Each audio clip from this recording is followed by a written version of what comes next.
But this idea of just what does it mean for a Christian, specifically, what did Jesus mean? What is he getting at when he says, learn to think for yourself? I think there's a lot of things in our culture that we interpret as, well, this is what it means to think for yourself. Mhm. I got a list of 6. I'm curious what you would add to that list.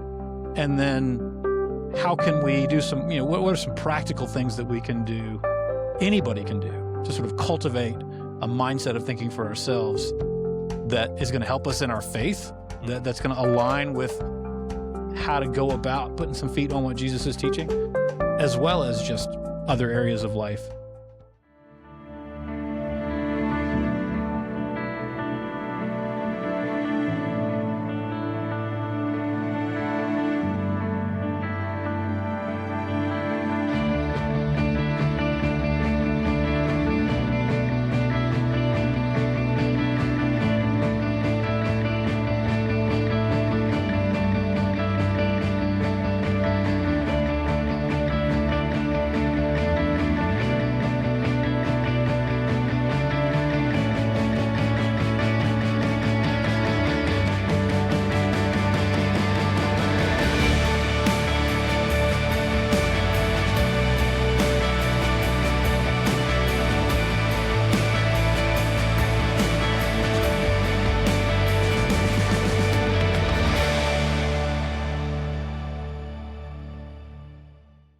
All right, Anson, we're back again.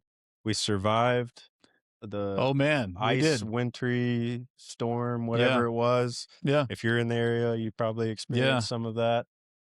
It would hopefully gave you all out there listening plenty of time to catch up on podcast episodes that you missed, or our service that we streamed online. So if anybody isn't in the Charlotte area or was in the band of whatever that storm was called, the big ice storm of 2026, we all wound up canceling every church in the area. I don't know what else on Sundays got canceled or closed, but it would felt like COVID times.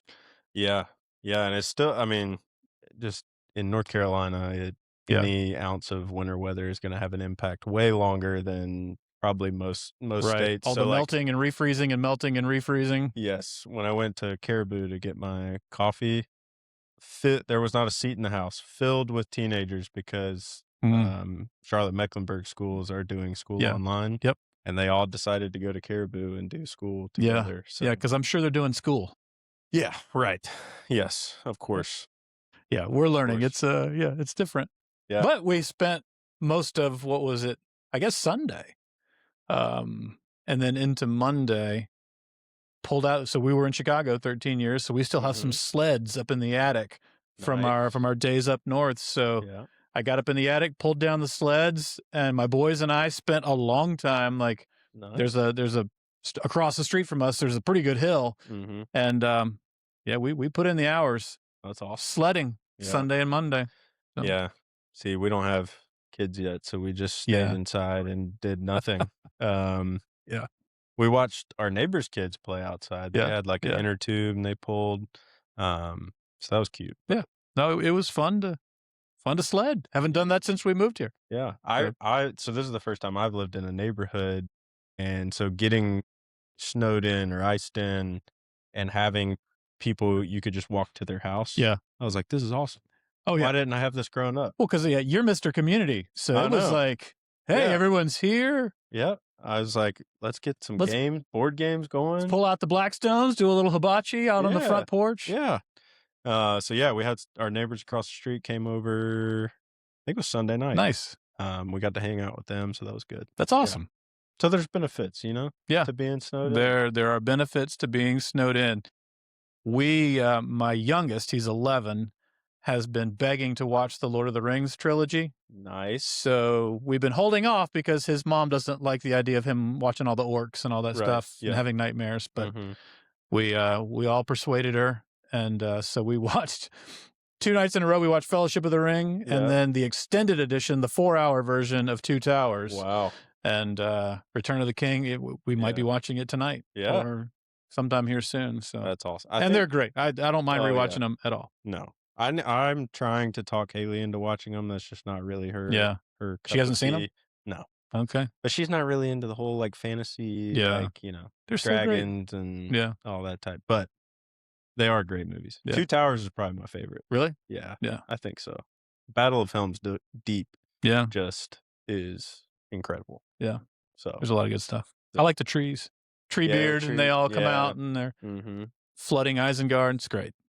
So, well, so yeah, we streamed our service online. yeah, If we you did. missed it, it's on our YouTube page. You can go back and watch it. Yeah. And yeah, so we're in the series The Calling. It just occurred to me. So the sermon title for the online service was The Call to Watch. So there was a call to watch the church service that we couldn't have in person. That's right. So there it is. There's Nice my little rim shot. there. Thank you. So this week is the call to Think. the call to The think. call to think. Interesting. Yeah. Yeah. No, this is it's been fun sort of going through this section and thinking about how to frame them up. Because it's not hard to see how this whole big chunk, and it's a big chunk. It's a lot of chapters, and these chapters are long. So Jesus is teaching a lot of things, and Luke has put together, these strings of parables and teachings and episodes in this section of Jesus, where all of it is they're on their way to Jerusalem for him to be crucified and buried and rise again. So this is what's coming. Jesus knows it's coming. And so these are in sort of the final weeks, maybe months of Jesus' teaching ministry on earth. And so it's getting more and more urgency to it. There's some direct content about what he's calling his followers to be and to do, both in the immediate and for all of us. So broadly, it wasn't hard to say, okay, there's a calling that Jesus is giving in lots of different ways. The challenge each week is to go, all right, in this unique section, how would I frame the specific call here? So I'm looking for keywords, key phrases, sort of ways that Luke has put these things together where they kind of hang around certain themes. And so that's how we got the call to go, the call to love, the call to watch, now the call to think. And so the call to think, is coming from this opening section where, Jesus is saying, hey, you know how to think about the weather, you know how to think about the things that are coming physically. You need to learn to think about what's coming spiritually and make some judgments for yourself. You need to learn to think for yourself. And he's going to go on, and I mentioned already how, I think he says something to the effect of, think now because you don't have all the time in the world. Think big because the kingdom starts small but grows. Think last because the last will be first. So he's going to get into what he's saying, what he means by think for yourself. But when we hear that phrase, hey, think for yourself, I think as a culture and maybe different generations, we fill in the blank with what we tend to think it means to think for ourselves. So I'm going to give you my list of and this is my human generated list, and then I got an AI list for a little bit later. Yeah. of what I think Jesus is not saying when he says, learn to think for yourself. And I'd be curious what you would add to this list and how you would sort of react to them. Yeah. And just to clarify, if you're just now jumping in and you haven't been with us, we've actually been camped out in the Gospels for a while now, because leading since up to the new year. Yeah. Well, even Advent, to Christmas. that's right. Yeah. We were in the Gospel of Matthew. Now we're in the Gospel of Luke. So yeah, just looking at the life of Jesus, the teachings of Jesus, and gleaning these callings from that. And so, yeah, the call to think. And, we were talking before we started recording. I think this is a very timely thing for us to dive into and be talking about, which there's nothing new under the sun. So, as the scriptures would say. So, it's always going to be timely. But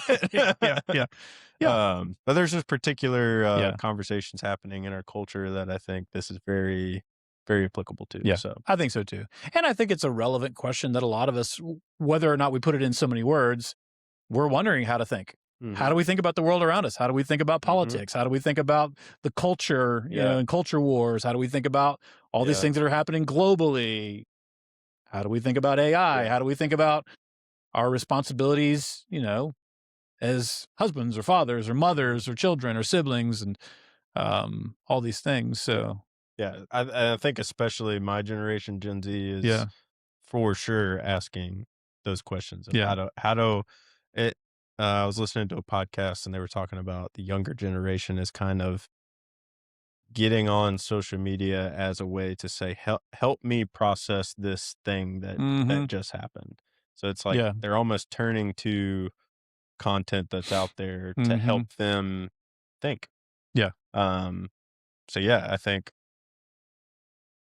figuring out what the right avenues to go to shape our thoughts is an I agree. important conversation. I agree. I agree.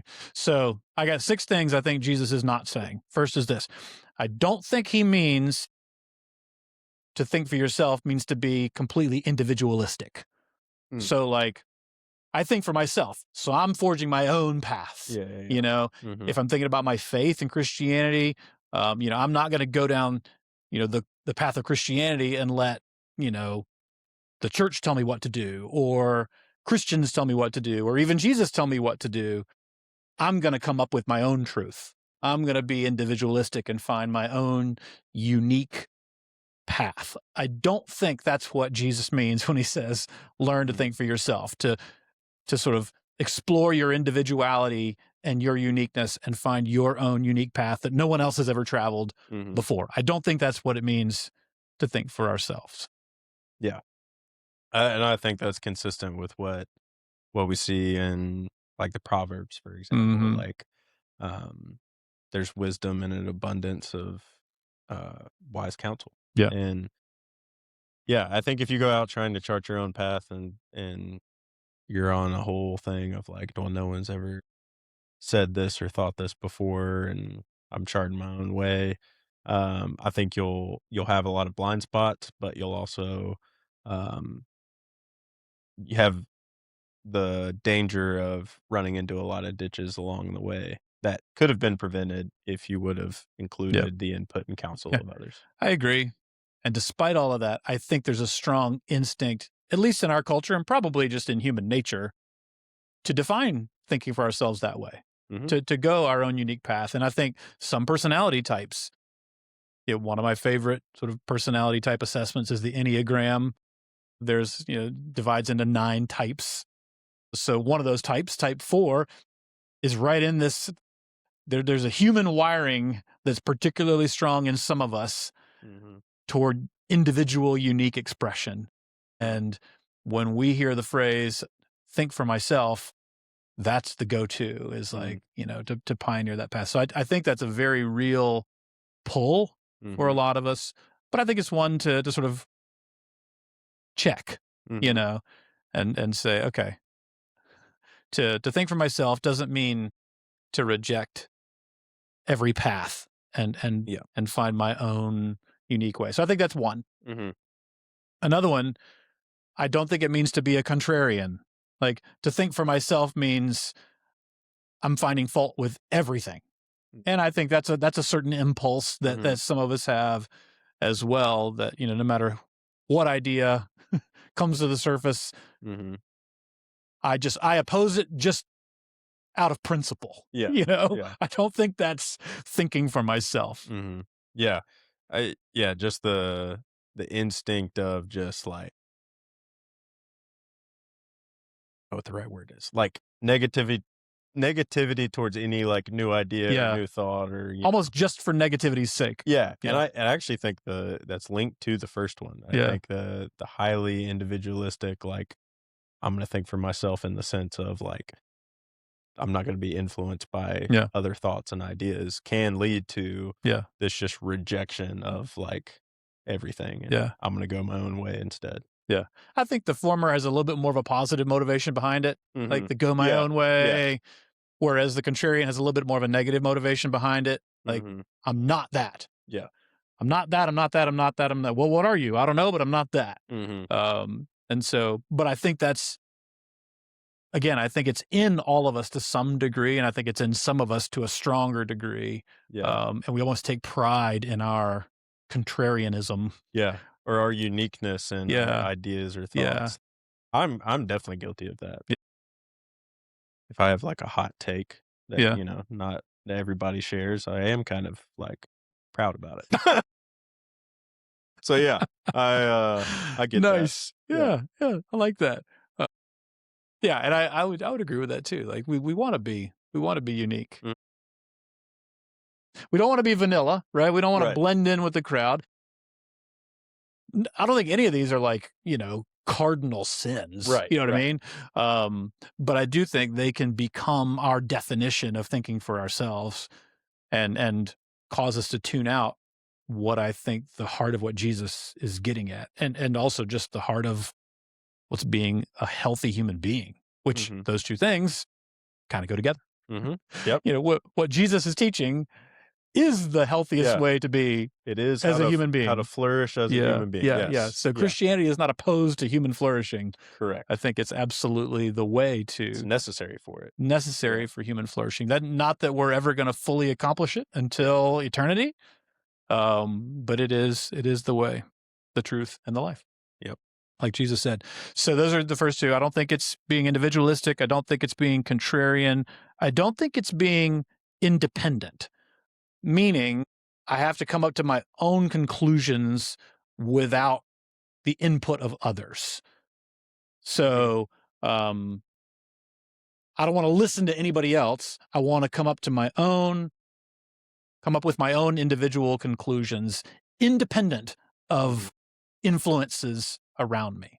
I don't think that's what Jesus is saying, that we should isolate ourselves from the influence or input of others and in the thinking for Yeah. ourselves.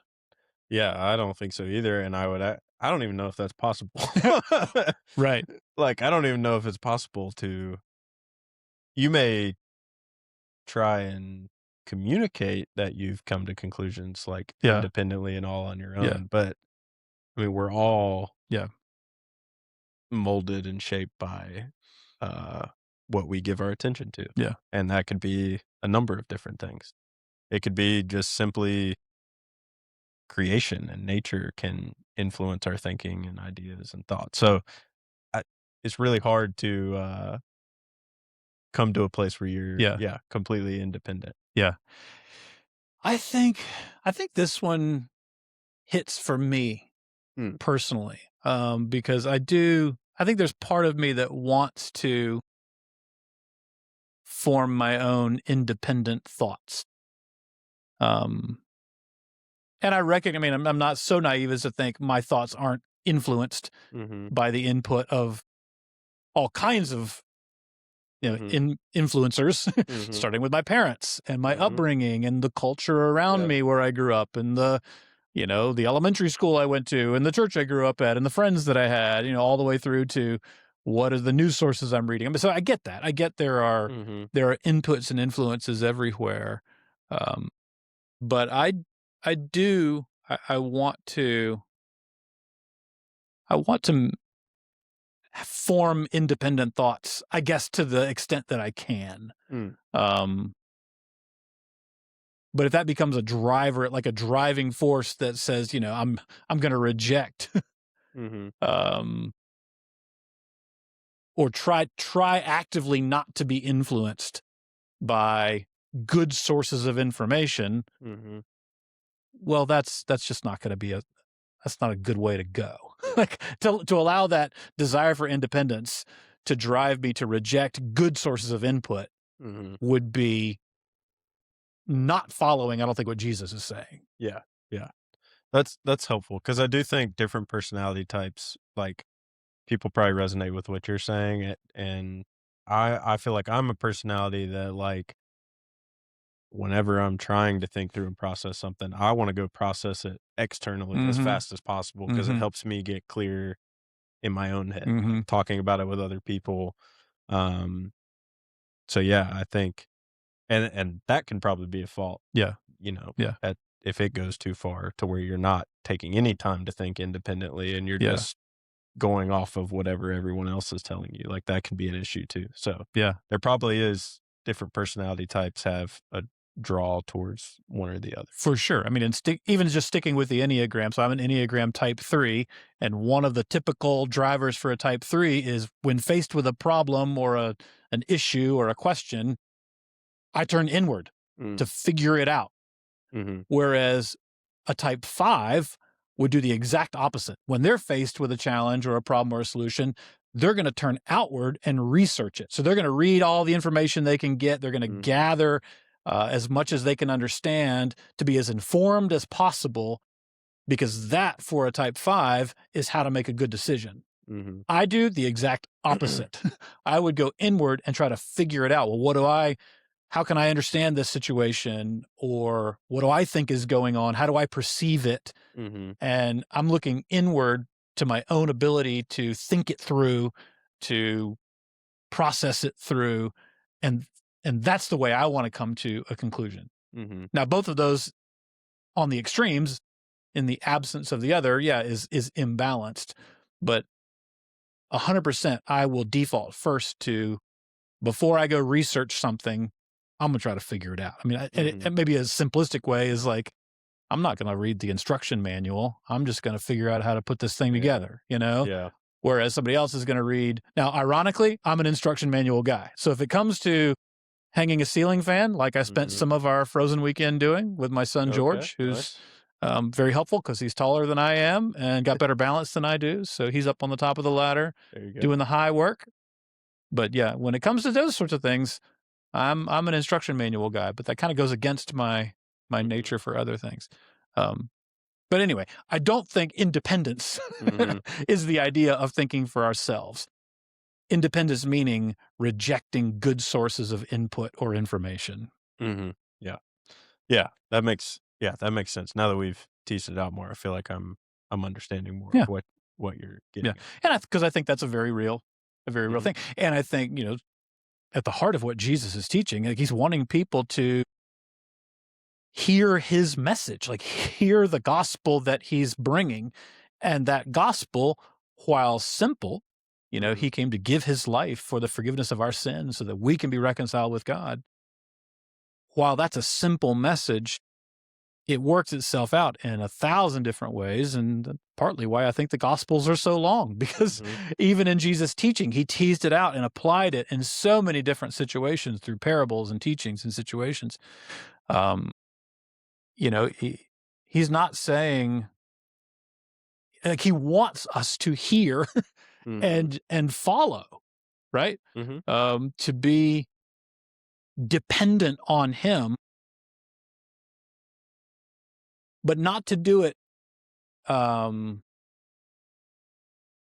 without thinking it through. Like, he wants us to process it through, like to make a good decision to be dependent on Jesus.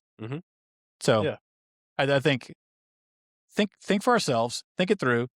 Don't just blindly or haphazardly or without thinking it through become a follower. It's almost like be independent to the degree that it helps you depend on the right things. So anyway, I don't want to beat that one up too much, but I don't think it's be individualistic. Don't be contrarian. It's not be independent. I also don't think thinking for ourselves means to be anti-establishment. And this is sort of related to like evaluating the sources of input and information.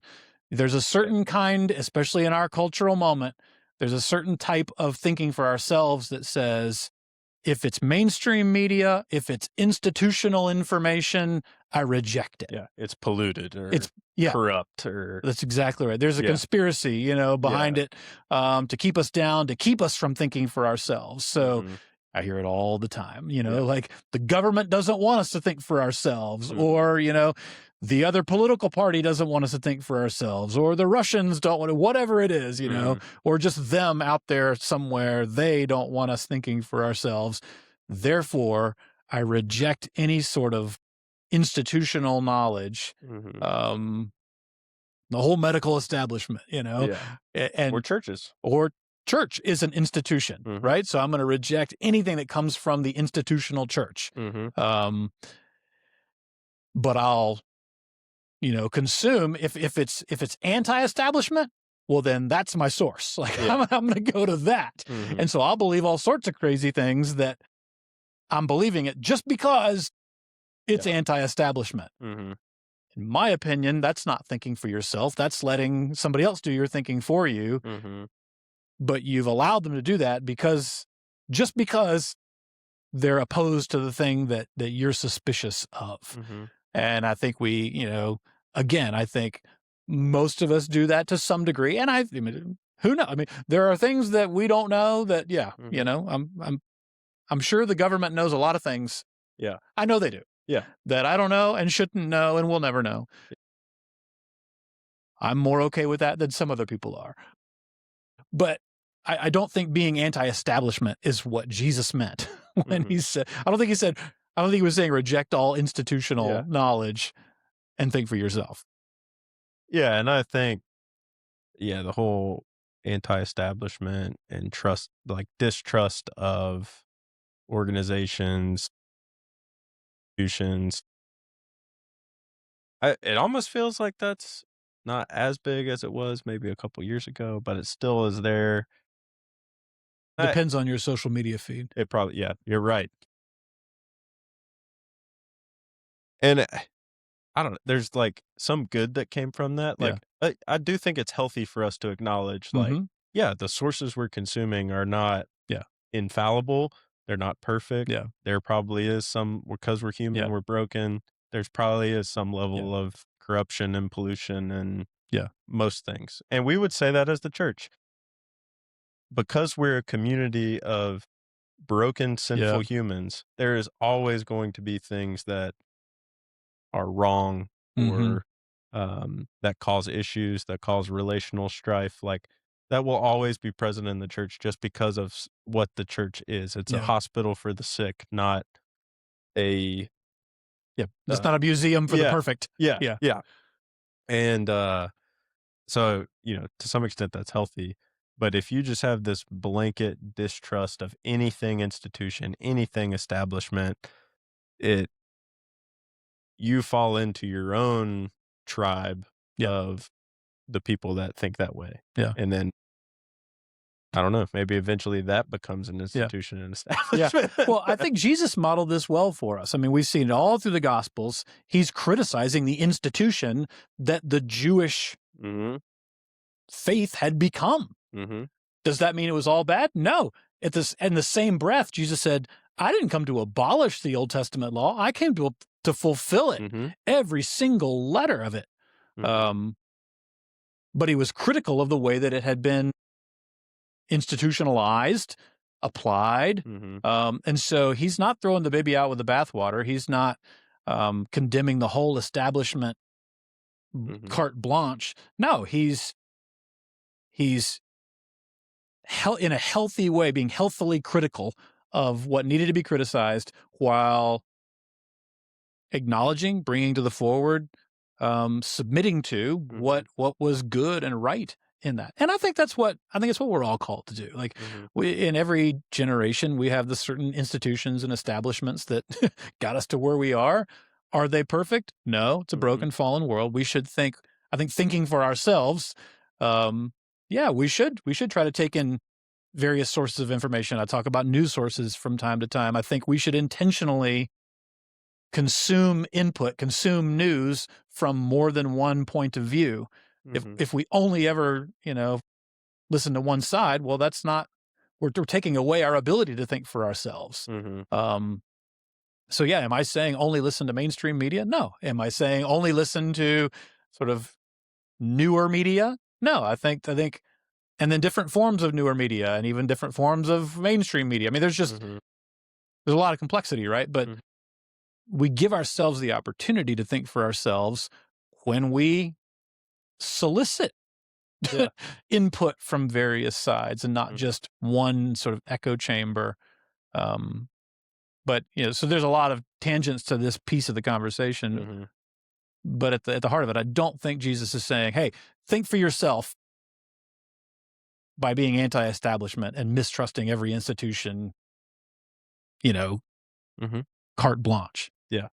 Yeah, because in the passage we're talking about, he goes on to talk about the kingdom of God and its impact, and Yeah, yeah, um, a kingdom is an institution, you yeah, know? yeah, And that's where I feel like I've seen this most is usually when there's some sort of just discontentment about an institution, or maybe someone was a part of a institution or establishment for some time, and then eventually they get to a place where their thinking is different and they think there's a better way. Yeah.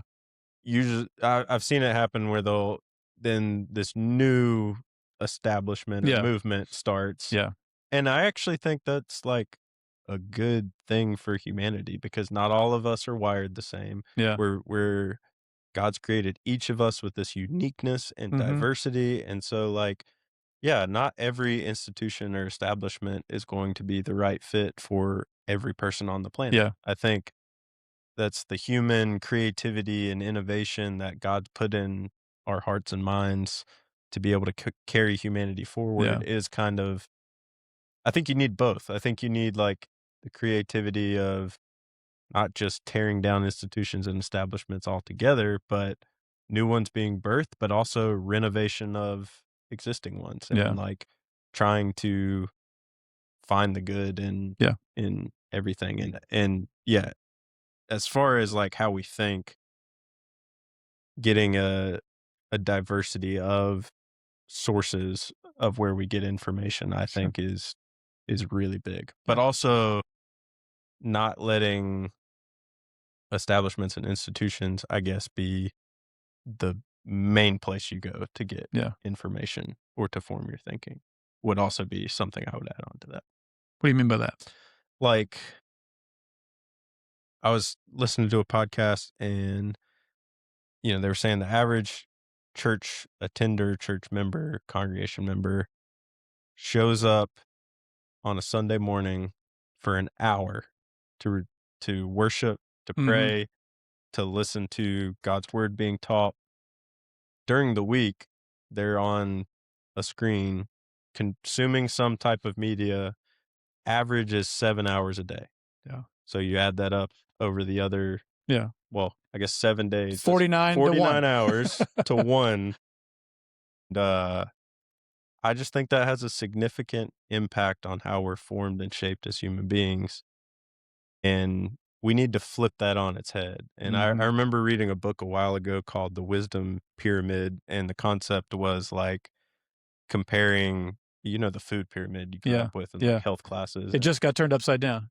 But Yeah. yes. Yeah, yeah, that's true. They have, yeah, but for the sake of example, Talking about anti-establishment. yeah, but the concept Yeah. was, like, the biggest piece of the pyramid is what you should eat the most Yeah. of, and then Yep. so on and Yep. so forth. Yep.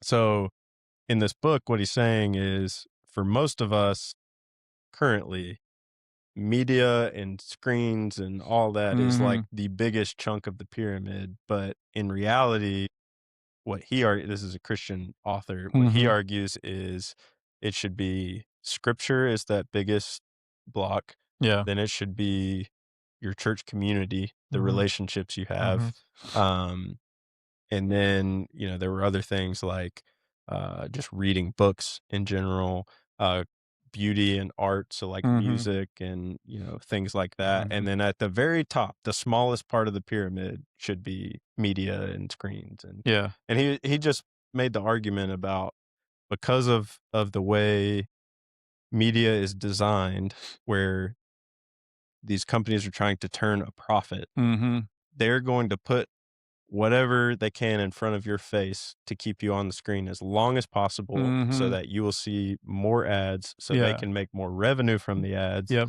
So they don't necessarily care if what they're putting in front of you is true or is helping you grow in wisdom or Yeah. is helping you become a better human being. And I'm sure the people at these, I'm not saying that tech companies are evil and Yeah. wicked, but I'm just saying they have a bottom line. Sure. They're trying to turn a Yeah, it's a profit, business like anything else. and that's Yeah. how these systems are set up. And this is not that way. Yeah. Like, the scriptures are not just putting in front of you what you want to see and what you want to hear. It's not trying to stir up anxiety and fear in you Yeah. like so much of the media is, because those emotions keep us attached to the screen, Yeah. wanting to see more and more and more. And so our culture, I just think, needs a reset of Mhm. flipping this. And sorry, that's a soapbox off the tangent of establishments and Yeah. everything. But Yeah.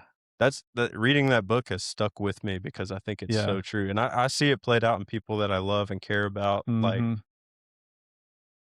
their emotions and their behavior and their actions and their well-being is so more impacted by what they see on social media than Mhm. anything else, and it's Mhm. sad. It's like Mhm. a enslavement almost, Mhm. and it's just yeah, it's unfortunate. So, thinking for yourself is not being individualistic, contrarian, independent, anti-establishment. I also think it's not being rationalistic, meaning pitting reason against faith. Mhm, So if I'm thinking for myself, that means everything has to make sense logically according to my mhm, sense of what is yeah, reasonable or what I yeah, can reason my way to, as opposed to having faith mhm, and trust in God and in things that I cannot see. So I don't think clearly Jesus is not saying to think for yourself means only to trust in your logic and reason, because he's inviting us to put our faith in him. mhm, But I think as a culture, when we hear think for yourself, I mean, we live in an era of time where, yeah, observable behavior, physical reality, that's, you know, one definition of thinking for ourselves.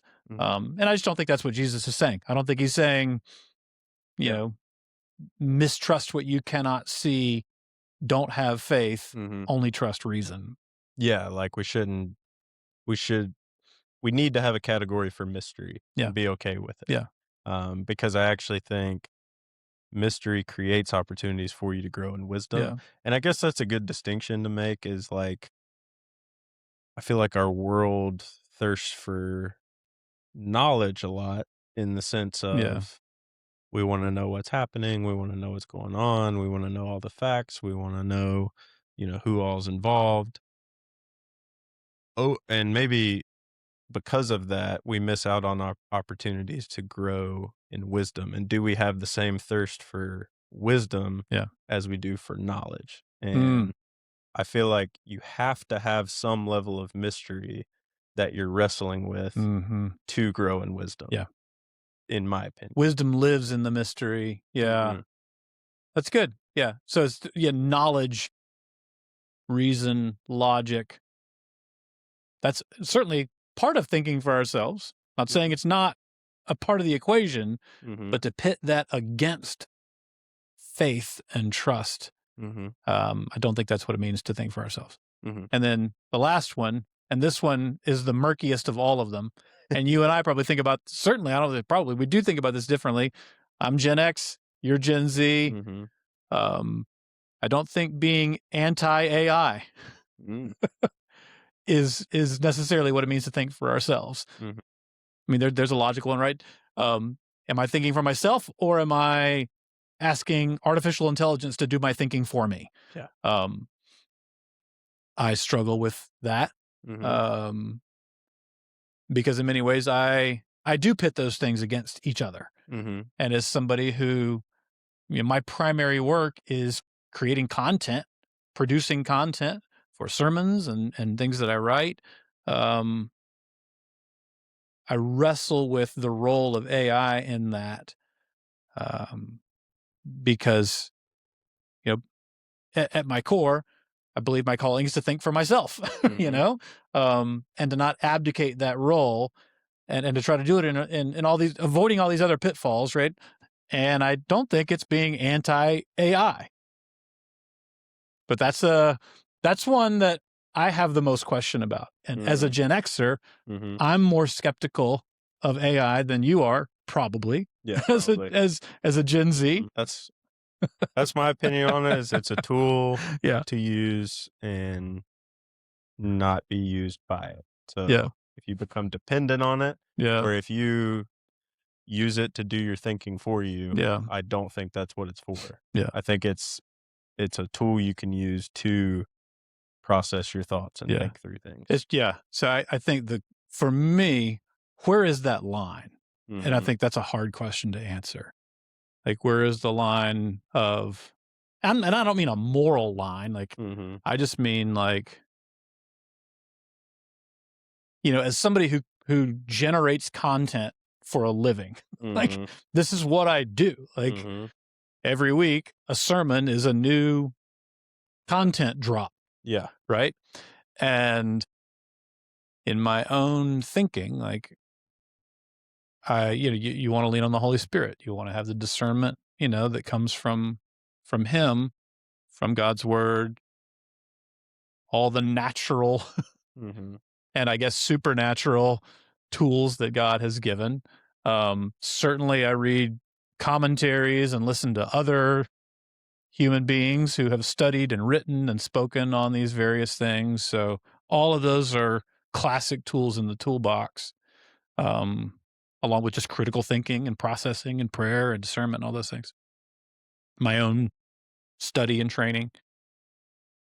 But then you throw AI into the mix, and on the one hand, yeah, it's a study tool like anything Mhm. else, and a better one than a lot of things because it can consolidate a lot of what other people, what human beings have said and written, and it's culling through more of that than any Mhm. human being can do and Mhm. drawing that out. So intellectually, I get that. Emotionally, I struggle, I think, with, Mhm. is that authentic? Like, Mhm. if I'm bringing content in a sermon that I learned through an AI search, is that somehow cheating? Is that Mhm. somehow inauthentic? Um, to this point, every time I've done that, I've named it like a source, Mhm. you know, just like any other. Mhm. This scholar says this historian says that. Like, you don't Mhm. plagiarize. So is this the same thing? Is it, as long as you don't plagiarize AI generated content? I don't know. Like, these are just questions in my head Mhm. as I navigate it.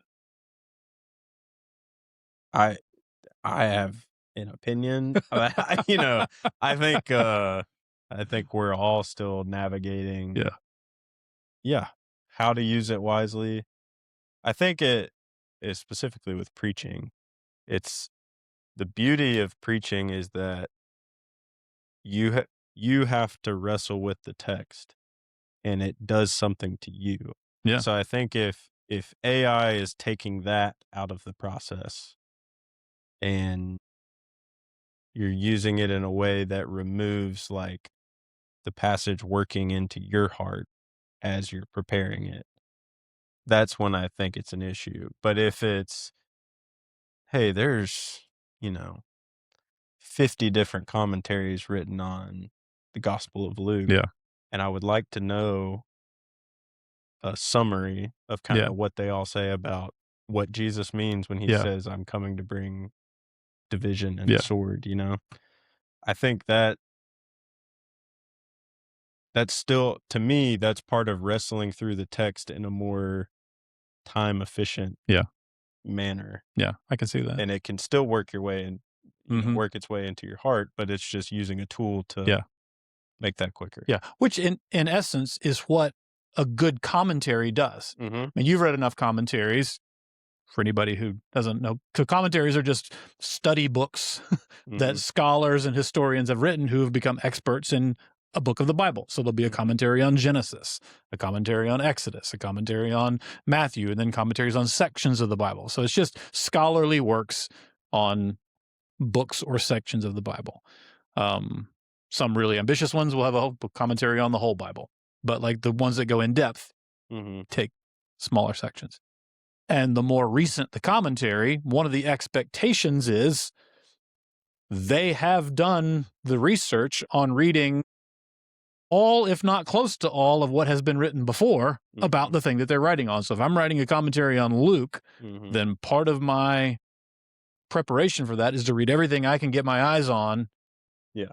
that has been written before. Yeah. So the more time goes by, there's a bigger library of commentaries on Luke. And so Mhm. the more recent ones you get, they're filled with, this commentator said this one said Mhm. this one said this one said this, and based on all of that, I think this. Yeah. So this is the unique contribution that they make. So to do the AI search like you just described is kind of like a new, fresh commentary that takes in everything before. Right. So it's like out commentarying the commentators in some ways. Yeah. But it's in principle, it's the same thing. Yeah. Yeah. And there were already softwares out there that made that process streamlined and a lot easier, like Logos is an example. You don't have to open up 47 books. It's actually digital. It's all right there. And then AI just takes it to the next step of like consolidating and summarizing for you. So the difference is it's not a human being out there somewhere at a desk over years doing that work. It's a computer in seconds doing that work, which I'm sure that's a debate, but I can live with that more than something like if I go to that same section of Luke, right, trying to understand it, and I go, hey, ChatGPT, can you write me a sermon outline for Luke 12:49 through 13:20? And that becomes my sermon outline. I would go, that's a clear abdication of my calling to do what you just said, to wrestle with it, to try to understand it, to read it for myself, to try to sort out in my mind, what's Jesus saying here? What does it mean for us? All the things. If I just go, hey, give me an outline, and I show up on Sunday and do the double, for one, I haven't wrestled with it. And two, if I just claim it as my points, well, now I am plagiarizing AI. So it's just fraught with all sorts of questions that I don't have the answers to completely yet. Some things I do feel, I think I've got a pretty clear idea about it. Yeah. But like where that, where's the use of like using it as a healthy tool? For me, at this point, I use it sparingly just for lack of clarity on what emotionally honestly feels right in my own conscience. Yeah. Yeah. I can speak to some of the ways I use it because I use it pretty, like for me, it's become my new search engine. Like I rarely go to Google anymore. I'll go, throw it in ChatGPT and see what comes out. But, Google has its own version now where anything you search, it's going to summarize, all the stuff. That way you don't have to go clicking through every link. And honestly, I love that. Yeah. That Google AI mode, I mean, that's 95% of my engagement with AI just came automatically through. Yeah, because they just added. Because I was already searching for stuff, Yeah. But I think, like if you're asking it to write an outline or even write the sermon, I would equate that to plagiarizing someone else's sermon. In my mind, that's the ethical, like moral dilemma is like, you did not produce that, but you're about to go speak it as if you did. Yeah. And I think that's a problem. Yeah, I agree. And we're talking about sermons because I preach, you preach, but I mean, I'd say the same thing about writing papers, whether it's educational context at school, college, generating a report, in the workplace. So any sort of content that we're creating and producing purportedly from ourselves that we're taking credit for. Yeah. I mean, I think there are some pretty clear boundaries. Yeah. Yeah. We apologize, but we experienced some technical difficulties recording the podcast episode this week, and Anson was just about to get into explaining how, ironically, he used AI to look up and research some ways, some positive things we can do to help us learn how to think for ourselves, and they actually are pretty helpful. So even though we just spent a lot of time talking about AI and how we're navigating it and the moral dilemmas and all of that, there are helpful things that we see in AI, and this list is an example of how AI can be useful. So Anson, asked Google Gemini to come up with some helpful ways that we can practice thinking for ourselves. So number one is identifying biases, recognizing how your culture, upbringing, and media influences shape your current events. Number two is to seek diverse input. So that means reading broadly and engaging with people who hold opposing viewpoints to strengthen the test of your own ideas or to test the strength of your own ideas.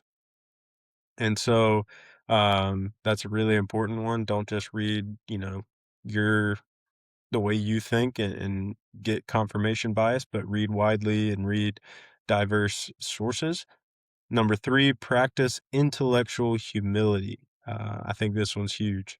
Acknowledge the limits of your knowledge and be willing to update your opinions when presented with better evidence. I think as Christians, humility in the example of Jesus should be core to who we strive to be and who we are. And this is no different when it comes to the way we think. Number four is reflect and write. You can use tools like an intellectual journal to analyze your reactions and formalize your internal thought processes. So, an intellectual journal is actually a resource online out there that you can use, but writing is extremely helpful when it comes to what we've been talking about because it forces you to slow down and actually think through something as opposed to living at the pace of our 30-second attention spans and just scrolling on to the next short clip to get a dopamine hit. So, slowing down and journaling can be a very effective way to help you think for yourself. So, there's some positive, practical things you can apply to your life to help you think for yourself.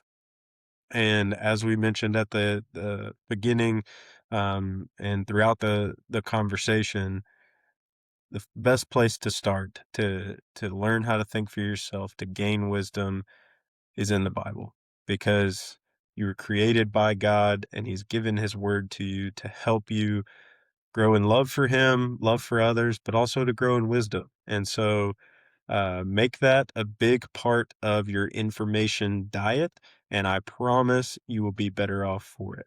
Well, thank you for tuning in to this episode of the Four Leg Norman podcast. We hope you enjoyed this conversation about um, learning how to think, not necessarily being told what to think. And we hope you apply some of those practices this week as you're consuming media and sources and having conversations with people. So have a great week, and we'll see you on the next episode. Hey everyone, thanks for listening to the end of the episode. If you're enjoying these conversations each week, do us a favor, hit that subscribe button right here on YouTube or the follow button wherever you listen to podcasts.